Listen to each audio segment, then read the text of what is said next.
If, like me, you love the Bible and particularly parts of the Old Testament, will have already enjoyed Proverbs.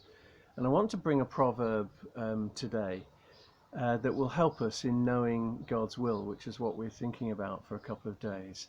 And it's from Proverbs 3. Trust in the Lord with all your heart. Lean not on your own understanding. In all your ways acknowledge him, and he will direct your path. And I guess in that verse we have the rudder in the water that will face us and place us to be in the destiny of God's will, to trust in the Lord with all of our heart. In other words, to be in that place where we say the Lord knows best. No matter what may come, what ill may befall me, as it says in one of the old hymns, that we know that the Lord knows best. To trust in the Lord with all of our heart, not to lean on our own understanding. And then in our life and our lifestyle, to acknowledge him in all our ways. Acknowledge him.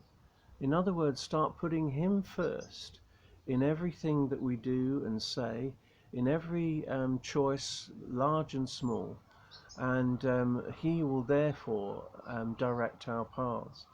And I think knowing God's will is one of those subjects that people often look at in more detail when they've got a big issue, a big sort of decision to make, and they come to the subject cold in a way, because we can come to that subject of knowing God's will on a moment by moment, day by day basis. That if we are trusting the Lord with our heart and acknowledging him in all of our ways, he will be like that constant rudder in the water, and he will be directing our paths and leading us precisely to where he wants us to be and to do the things that he wants us to do. And of course, when we get there and on the journey, he's the one that's providing for us everything that we need. Sometimes as well, the journey is the point.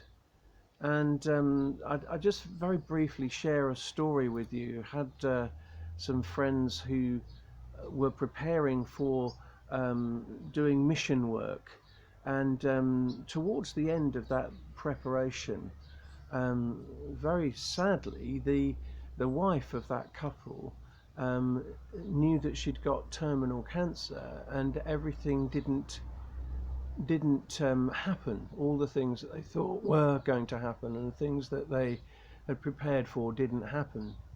And I remember the husband preparing to come to me after they'd sort of heard that news, and I didn't know quite what I was going to share with him. But even on the day that I knew that he was coming, God gave me the thought to share with him that the journey is the point. All the things that, ironically, all the things that they had prepared for in being able to be missionaries had actually enabled them to be ready to face this terminal cancer that did take place. And the husband recognized that over a period of time, that God had been preparing them both for what he knew was going to happen, and they had no idea. And so the journey often is the point, and that day by day dependence upon God keeps us in the place of being in God's will. So be encouraged and put God first today in all that you do. Amen.